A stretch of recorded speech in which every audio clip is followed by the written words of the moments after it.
for one am never gonna change. Ever since I was a kid, knobby knees and lots of lip, I found it hard to listen when they told me to be quiet and to wait. I think they'd agree that's just not possible for me. I wanna shout, I wanna scream, I wanna dance, I wanna sing. I think you are just like me. Let's go see what we can see and sing a little louder for one.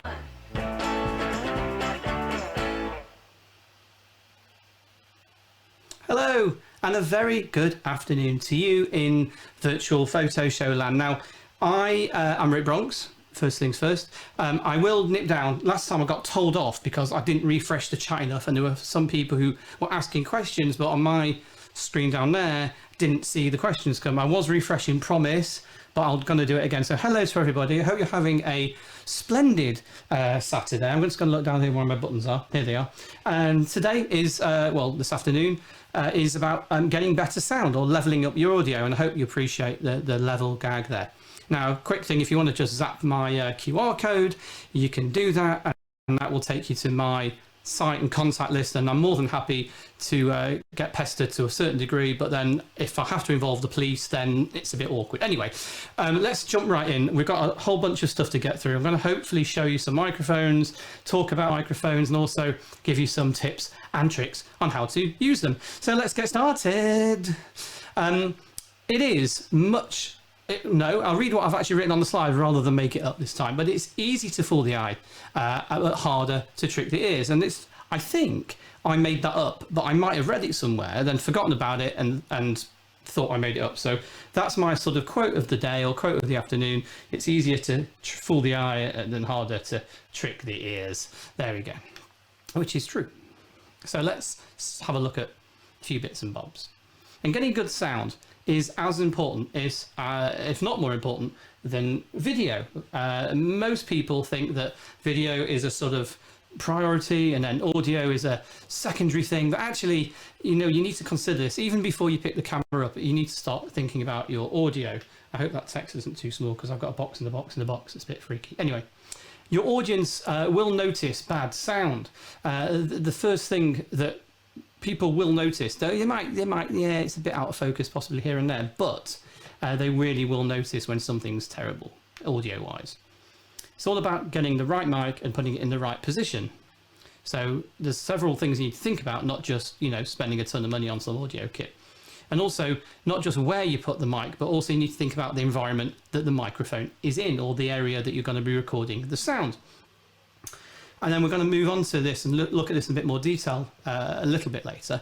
But if you're outdoors or even indoors to an extent, you will need wind protection. So never go anywhere without wind protection. Wind protection is very important to remember that. Rick says always protect against the wind. Alrighty. So we're going to look, I keep saying so. I always tell interviewees, never start a sentence with so, then I go and do it. Really bad practice. I do apologise. And I also am moving around like this a lot, which I don't know why. It's like I'm kind of standing on a wobbly plot. Anyway, we're going to look at some common microphone types now.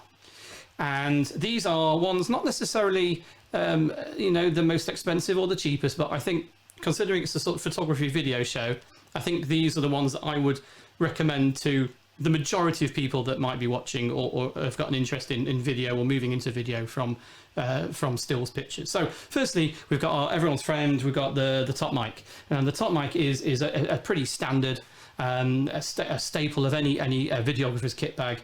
It is much better than the built-in mic and convenient to mount on the camera, and there are a lot of these around, and I'll show you a couple that I've got here. Well, actually just one because it's a new one and I like it. So it's much more convenient to mount on the camera. The downside is that it's not great in really noisy locations. So if you're out, in a conference or something, you want to pick up a single person in front of you, it's going to be quite hard to isolate their audio. And it's better to keep the subject close to mic, which, to be honest, is true for all microphones. In that if you are wanting to get the best sound possible, you want to keep the subject as close to the mic as possible. If I move nearer my mic up here, it's going to sound a whole lot better. But we'll move on to that, and I'll demonstrate that for you shortly. The next sort of most common mic, I guess, for what our use There's a radio mic or the lavalier mic to give it its posh name, and these come in a variety of flavours. They're great for interviews, and again, you can, you do need to be quite close to the person, but you can shoot away from where they are, so you can move back. Obviously, you can put them on the subject and move back, and everyone knows what a radio mic is, don't they? Really. They're omnidirectional, which means the sound will come in from a broader sphere around the top of the microphone. So it's okay for doing one person. You might get away with putting it between two people, but it's not great for groups because obviously it's going to be here and not in the middle of a group.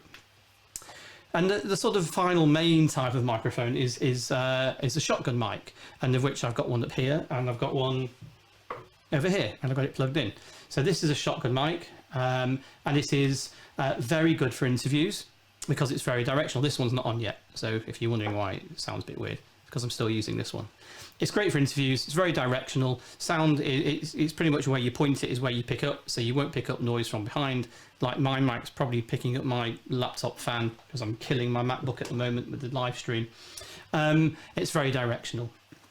The negative is that if you want to put it on the pole, you need someone to hold your pole, and so therefore it becomes something a little bit more difficult if you're a one-man shooting. And you could put it on a stand or something, but it becomes a little more difficult to work as if you're a single shooter. And again, with all the sound, with all microphones, it's much better the closer you hold the microphone to the source or where the noise is coming from that you want to record. Let's dip in now to the basics of getting some snazzy audio. Always use an external microphone because the microphones that come on cameras are okay, but they're not very good. They're little tiny pinpricks, and if they were that good, then obviously no one would ever need external mics. But they're okay to get a bit of atmosphere or to get a guide track so you know what was going on at the time, but they're not the best. So anything on the outside of your camera as a microphone is better than the one that's built in, usually. The camera also has to have a mic input socket, so some compact cameras don't. Most of the sort of slightly bigger, that like prosumer ones or whatever, professional compact cameras will. And it usually looks like a headphone jack, so something like this, like that. If the camera focus, there you go. That's what the end of it will look like, and that will plug in to your camera. There isn't one size fits all with microphones. It's very similar to lenses. You might have 2 or 3 lenses, or more, but you change them depending on the situation. So you need to give consideration for this when you go venturing off into the world of audio recording. Even if you're recording sound effects of something for texture on a video, it's a different microphone that would be used possibly to one that you would be using if you were recording a musician or some vocal. So it's a thing you need to kind of get your head around, that there isn't a sort of, I'm going to buy one microphone and use it forever. It doesn't happen like that, but it doesn't necessarily also mean you have to spend a ton of money when you start. The thing that you also need with all this, of course, is, well, apart from your ears, right, you also need a pair of headphones. And here we go, and I've got them to hand because I've actually got an earpiece in at the moment because I'm monitoring my sound, but headphones, a semi-decent set of headphones are always going to be needed. So even if you keep a pair of like in-ear, not wireless ones because they may have a lag, but if you keep a sort of pair, like a little monitor set of headphones, like 30, 40 quid, something like that, in the camera bag, you've always got headphones. But obviously your camera needs to have a monitor, a headphone socket as well, which to hear the sound, but it's important to listen to what you're doing. So let's look at some booms. Boom, boom, boom. So booms or shotgun mics. So a boom is a shotgun mic on the pole, and there's a lovely picture of one which I took when I was somewhere warmer, and here it is. So let's have a look at that. So here it is. Here's the boom on a pole.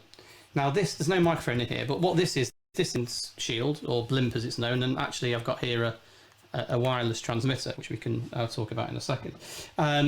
But again, like I said, it's directional. So where you point the mic is where the audio source will be. So that's the back of the mic here, and that will be the front. So if I was recording me, I would try and get it here. Obviously not with my arm in, but if I was a sound guy and I was getting the boom, I'd kind of go there. So it's if I crouch down, it's there, so go out of shot. So it's very, very close to the source of where the audio is. And with a boom or a shotgun or whatever, you're going to need a long cable because you need to go from where, you know, the mic to your camera or your mixer. So you could go wireless with an adapter, which is this here.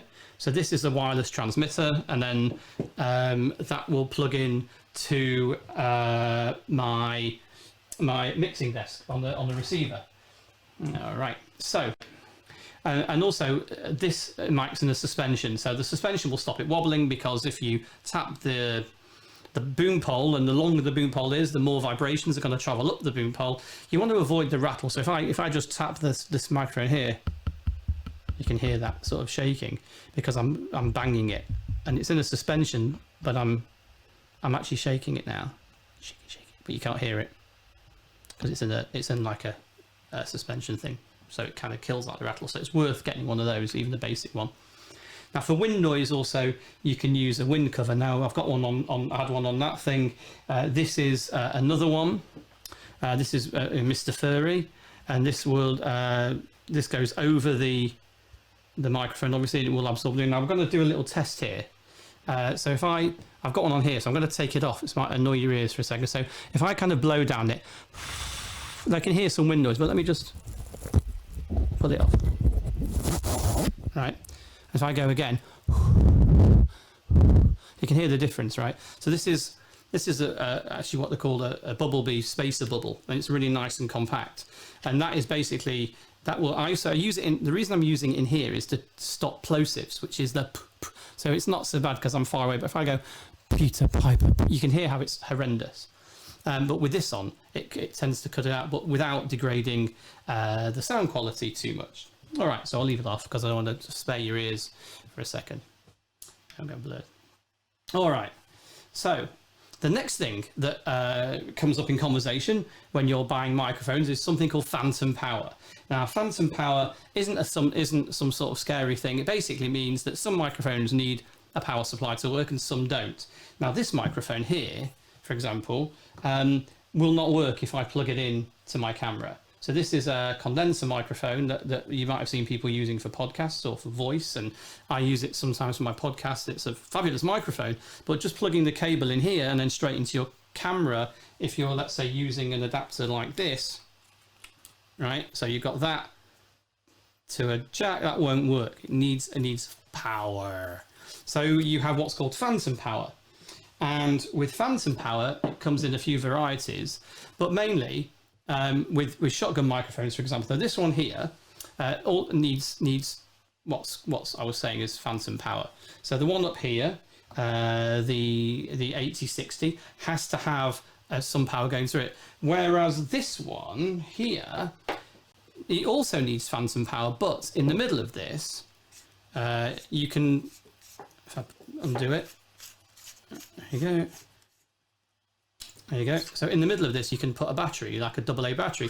Now that's really, really liked by sound engineers, and this is a very popular microphone because it can just go on top of your camera in a mount, preferably in a suspension, and be powered by a battery. Now I've got a phantom power cable here. So when I plug this in, if we have a look, where's the light? See the little lights on. So it's receiving the power, so it will work. And I'll show you how this sounds in a second. So this can use either. So it's really, really versatile. It's actually slightly cheaper, well, a lot cheaper than the other one, but actually is quite versatile. But it's a lot bigger because obviously you've got the battery compartment as well. So phantom power, you do need an XLR connection, and that's the type of cable. So that's one of these cables, which I'm sure you've all seen before. So it's got one of those at one side and pins at the other, and they will go into a mixer, or some cameras have like a little block that you clip on the top. My Lumix does, and you can put two XLR cables straight into it, and the phantom power will then come from the camera power to the microphone, and it will power it. So it's like a 24 volts, 48 volts. Now, of course, battery power is handy because it will work with an XLR or whatever regular cable, so you can choose how you want to put it into your camera. All right, let's move on. I'm going to behave myself. I'm going to refresh the chat just to see if anyone's. And here we go. It's refreshing. I'll let it sit there. So we're going to look at something now. Don't be frightened about this. Oh, hang on a second. Can you recommend a wireless transmitter fitting the blimp? Okay, so why do we look at these questions now? So Graham, oh, we've got a few questions, hang on. Oh, lots. Mic for Canon R6 and how does it mount? Okay, Les, I don't know what the Canon R6 has as a connection, but I'm assuming it's a jack, one of those. So what I would do is I'd get one of these with a cable like this, and then you can plug this into the microphone and that into the camera, and then it comes with a little mount thus. So I think that's what you would be good to go with. And you could even get a little foamy with it as well, just as a wind guard. So you could get away with that on top of the camera, and I would suggest that. But I'm going to plug my cable back in. Are there any hard and fast rules for editing audio as a photographer? It's something that scares me. Emily, audio editing is something slightly different. So if you are around tomorrow morning, I'm doing a little thing on editing. Actually, I think it's 10 o'clock in the morning, and we'll cover editing more there because that's a whole new ball game. Graham, can you recommend a wireless transmitter fitting to the blimp, preferably radio? Yes, I can, Graham, and I can recommend this very one. So this is the Sennheiser G4 wireless transmitter, and I've got it hooked into my XLR on it. There you go.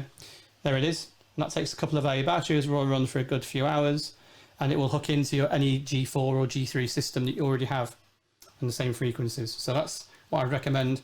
It is built like I was going to swear that it's solid and very, very good. So that's that one.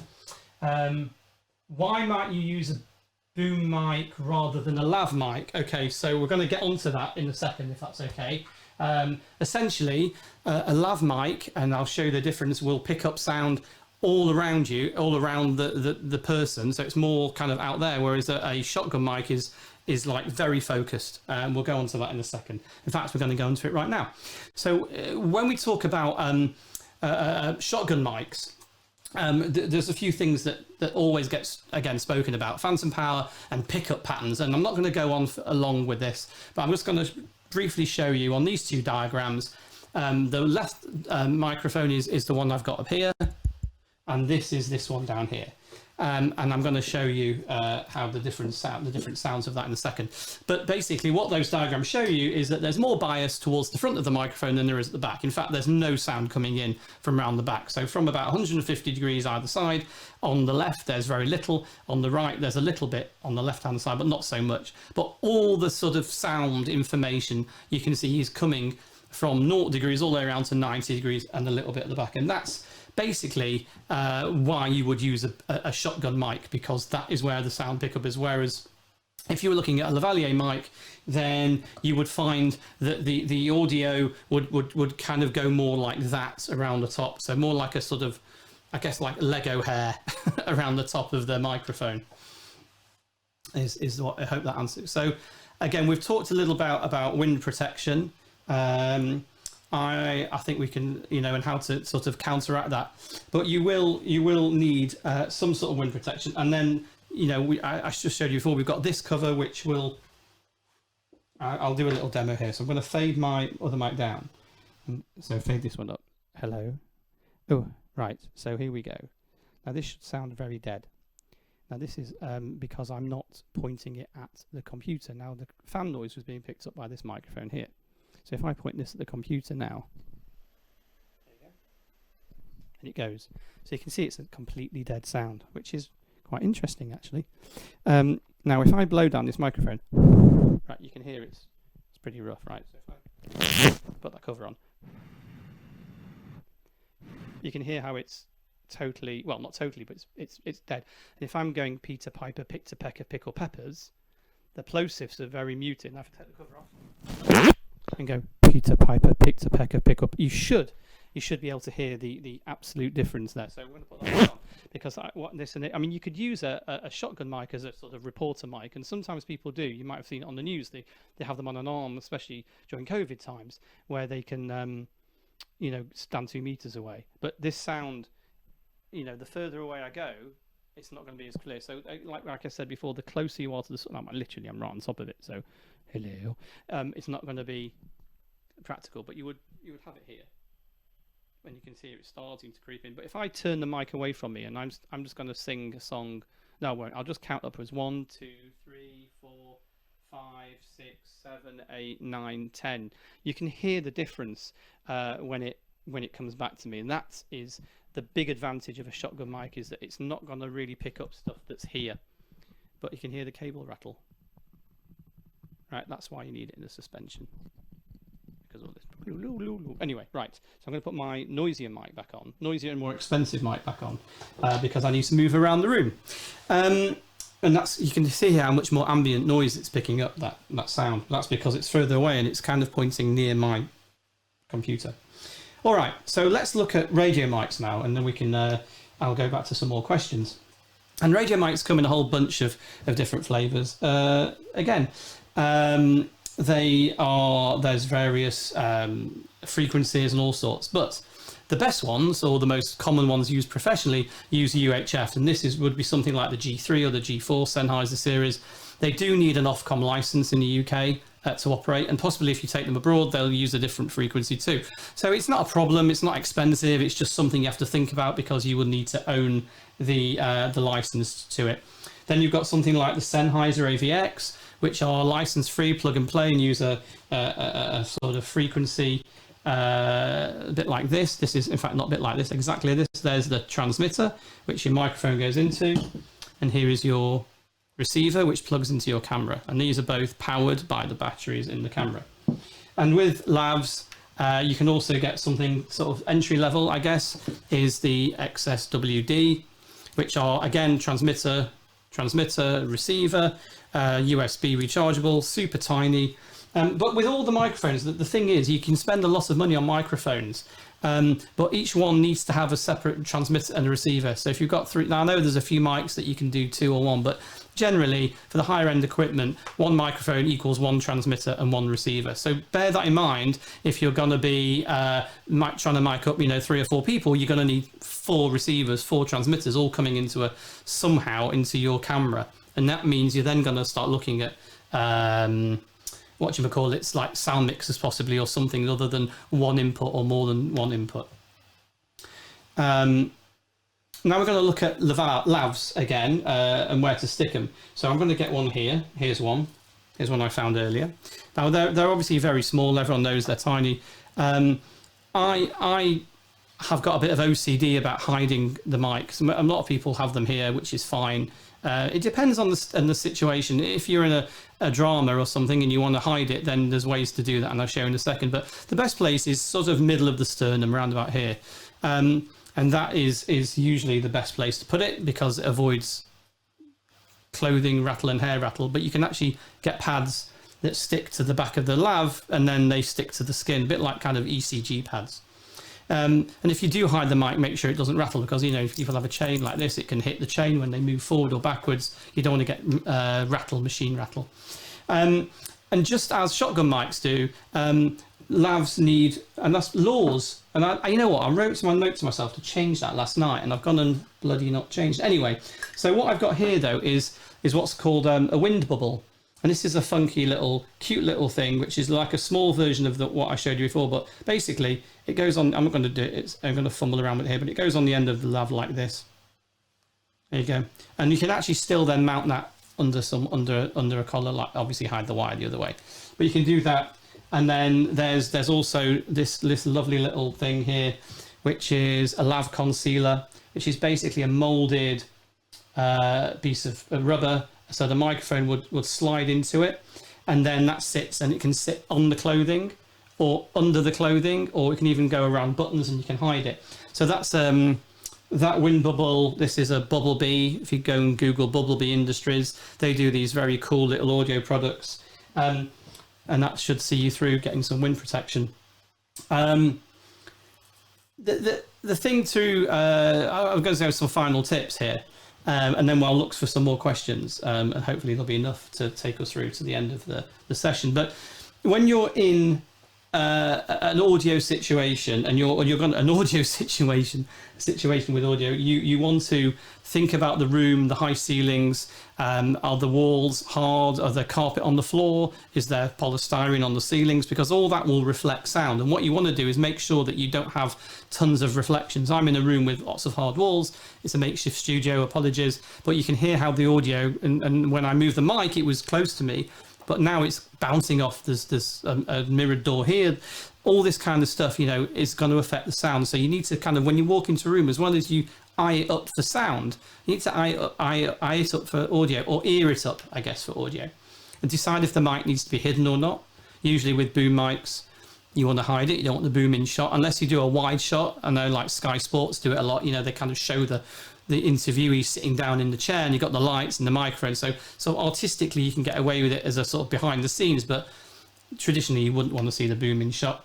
And if you need to mic up several people, they're going to need several transmitters. So again, keep that in mind. Maybe there's another solution. Maybe you don't need to give 3 lav mics out. You can maybe use a shotgun and get 3 or 4 people in one hit, and get as close as you can to the source, so you're getting the cleanest possible sound. And then the sort of major rule, without getting too scientific, of course, is if you've got some meters, whether it's on your phone or your camera or any other device you use for recording, just don't go into the red too much, because it will just break up. I'm not going to demonstrate it because it will kill your ears.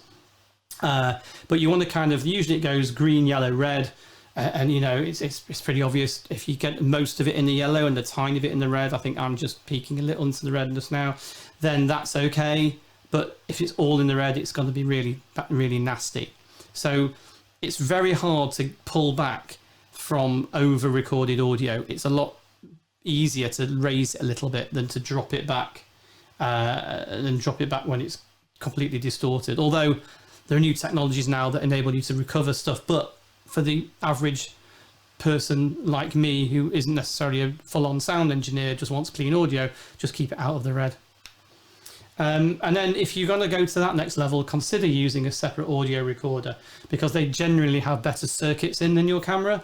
They're called preamps, and they probably handle the sound better. You'll get a nicer boost. It won't have as much sort of white noise in the background on the preamps, and you might be able to record one track higher, one track lower, and you can get these, for 50, 100 pounds, a little Zoom recorder.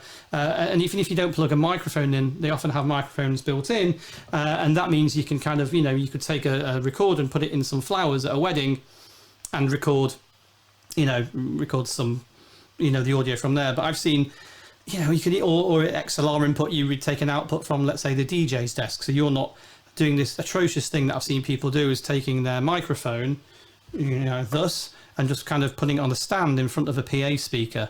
I mean, I don't really know. It's like, I was going to make an analogy, but I can only think of really, really offensive ones. So I won't do that. But, and everyone will be going, thank God he didn't say that. Just try and always record your own sound and not rely on the feed from, a dodgy DJ spinning the tunes if you're doing a function or even a convention, because you don't know, you're relying on someone else to mix the audio. Sometimes you have to take a feed from an audio desk. If you're doing a massive convention, you can't put your own mic on the person, but always even try and get maybe a mic. That's why you see on press conferences a whole row of mics, because everyone wants their own sound. They don't want to share the sound. And listen, your ears are the most important thing when you're doing audio. If it sounds crap, it probably is. And that's it. And it's the same with photography. If you think if it's out of focus, it's out of focus. And just think about your sound before you do stuff. Now, I do want to touch on a couple of things, because I've been very sort of focused on mirrorless and that kind of thing. But for a lot of people, including me, I tend to use my smartphone for a lot of video. And with that, there are some remarkable little devices. So this is actually a small shotgun microphone, MK. Oh, he's going to kill me if I get it wrong. MK200 Sennheiser, and it comes with all the cables. So you got one cable for your phone, which would work in an Android or with an Apple adapter, thus, and that is basically. And I've got it on the wrong way around. No, I haven't. Yes, I have. Put it on the wrong way around. So that is, it goes that way around. That is a little shotgun mic, and it's reasonably, really ridiculously priced, about 80 quid. So that will give you infinitely better sound than your phone's built-in camera. I use this for kind of just, vloggers use this a lot. And it even comes with a little windshield as well, which goes over the whole thing. So you get like a whole bag of tricks, and it's about 80, 90 quid. And I do believe that this is the way forward. You get, and also, a little tripod maybe, and a phone clamp. This is a bit of an excessive one I've got here, but any old phone clamp, a little tripod, and you can then hold the tripod, of course, and you can do your vlogging. I'm big on vlogging. It's my thing. I'm a vlog, not really, but this is a cracking nut mic, and it doesn't need phantom power. It will take the power from the cable because it's not one of these, but it's still going to do a much better job. Even if you bought this and put it on top of your mirrorless, that's actually a better start. Even if you're just recording ambient sound, then I would go for that, as a sort of starting block. So I'm going to refresh the thing here and put up that while I refresh the chat so I don't get into trouble with not... I'm going to refresh it a couple of times. Okay, oh, there's lots. Okay. Right, hang on, I'm going down. Oh gosh, right. Yes, okay, here we go. Oh my god, right. Okay, right, okay, here we go. How would you place a big condenser mic on top of the camera? You don't, is the answer to the question. You don't place a big condenser mic on top of the camera because it's not really for that. So that's easy enough to answer. Sorry for dipping out of shot all the time. That's Gary. How do you hear what you're recording if your camera only has a microphone jack and no headphone jack? Likewise, if you're recording on your phone via micro. Now that's a very good question. How do you actually monitor the sound? So it's tricky on the phone, I'm not going to lie, but you can get adapters which would split the microphone and headphone into two separate things. It's not ideal, but then you can't necessarily monitor. I think if you've got AirPods, and I think some apps let you monitor the sound through the AirPods, what you're recording on the camera. There is a little delay because it's going through the whole wireless thing. So AirPods and an app called Filmic and then an external mic should allow you to monitor. It's a bit tricky, basically, if your camera doesn't have it. But the thing is, if it's not got a monitor, then the chances are it's not really geared up for decent audio. So even if it's not, you're still better off using an external mic than the one that's in it. It's always better to use something than the one that's built in. So I hope that's a comprehensive. Can you cover preamps? Too complicated for the next few minutes. But basically, the rule generally is most cameras' preamps aren't as good as an external recorder. Even a cheap external recorder has probably got better preamps. I mean, I'm talking if you're going to the Canon C300, they've got semi-decent preamps, or usually if there's an XLR block that goes on top, then you're usually going to be a little bit more robust for sound, or something like the Sony FX7s. Although kind of if you've got like an XLR block on top, slightly different. I'm talking about you've got your camera and you've got your headphone socket and you've got a microphone socket, and the preamps can be quite noisy. And you might also find that with your headphones you don't get a nice big level so you can hear things, so you might have to have some sort of, you can buy like a headphone amplifier from Amazon, but then it's another box. So I think once you're going to the level, if you're taking it seriously, the way to be serious about sound is you have to push yourself to use another recorder. How do I pick between a shotgun this extra for gig audio and mounting on the camera? But it depends on the scope. So an XY microphone is more of a stereo effect, so it will go like this, and you can choose. But you can use, if you're using a recorder, you'd use maybe one or two tracks and have a shotgun mic for a gig. I don't know. I would hook into the sound desk and then maybe get an atmosphere mic, and then you mix between the two, because unless you're responsible for the band, if they're performing just for you, then you can control all the input into your camera via the mixer. If you're relying on someone else, I would use that, but then as a safety, kind of get in maybe a couple of shotguns either side, but there would also like another one for ambience. Is a license always required for a radio mic? Yes. Well, the UHF ones, not Sennheiser AVX or the XSWD, no, they're license free because they work on Wi-Fi frequencies. But the ones like the G3s, the G4s, anything that's kind of pushes you into the professional level, you do need a license. It's not expensive. It's just a bit of another admin thing. What mic would I recommend for wildlife when you're distant from the subject? I'm not a wildlife person, but again, I guess it depends on. I would get some sort of wireless mic. You can get some really cool 360-degree microphones that you can record on 5 channels at once, and that gives you spatial audio and all that kind of stuff. So if you're recording specific wildlife, then I guess you could put a shotgun mic near it, and it would pick up, the direction of where the wildlife is. So if you wanted to record birds tweeting, you would try and get as close as you can without disturbing them, using a shotgun or on the boom pole or on a stand on the ground, or maybe a clamp on the tree, and then possibly a wireless transmitter to your camera, so you don't have cables running through the wilderness. And how do you work out the distance to subject? I don't know. You get as close as you can. I don't know the rule. I'm not a wildlife filmy, I'm afraid. What type of mic would you use to record a stage choir? Stage choir is tricky. If you can, I would suspend my microphone downwards over the stage. So you could kind of do this sort of affair where you have, or even the more regular kind. You've probably seen them hanging down in theatres all the way down things. So you could do that. It's very. I mean, it depends how big you want to go, right? You could have them all along the front of the stage. I've done some stage recordings of like productions where I've got 2 shots either side of the stage. I've got one in the middle, more of an omnidirectional microphone, so you're kind of covering this area but also there, and also maybe you could tap into, you could even tap into the in-house audio and have a mixture between the two. Right, what is the best way to record voice and surrounding sound at the same time? I would record it on 2 tracks, so I'd have a microphone for the voice, and then I'd record an Atmos track. So if it's not critical, then maybe just use the camera mic or a omnidirectional mic on the camera.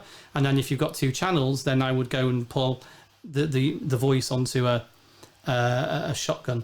And it's always, I would always go for, you think what's important first. Is the shotgun important, or is the voice more important than the background? And then you can play with the mix afterwards.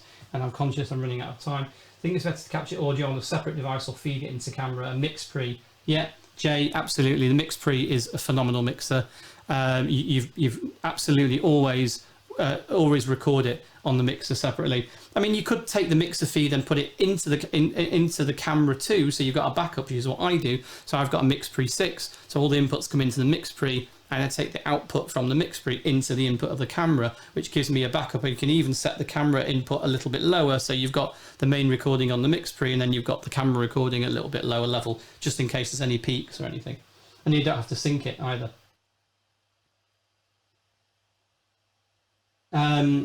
Earphone mics, I assume you mean things like, Maria, I assume you mean something like AirPods.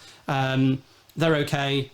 I would always suggest, vloggers use them a lot, but an external mic like this one is better sound than your AirPods. I hope that answers your question. Got 1 minute. Yeah, VJ, it depends what you want to do. I would say if you can plug them into the camera, it's better. If you want people to carry them around, that you can do that afterwards and then sync. That's also what you can do. Great. What's your view of items fitting a cloud lifter? You can do, but Cloud Lifter doesn't work with all mics. So Cloud Lifter wouldn't work with a condenser mic, for example. You find that I've never needed one. I know it's talked about a lot on podcasts and stuff. Okay, got 1 minute. And what might be the best mic and how to record it shooting dialogue in a cafe? Shotgun mic if it's busy. Put them in the corner. Get the noise behind them. Squash them into the corner of the wall, so you got the walls to isolate the sound, and do it like that. All right, let's see. I'm going to do a quick refresh. Gosh, lots of chats. I hope that's been helpful. Sorry. You're welcome. Interviewing 2 people sitting close together.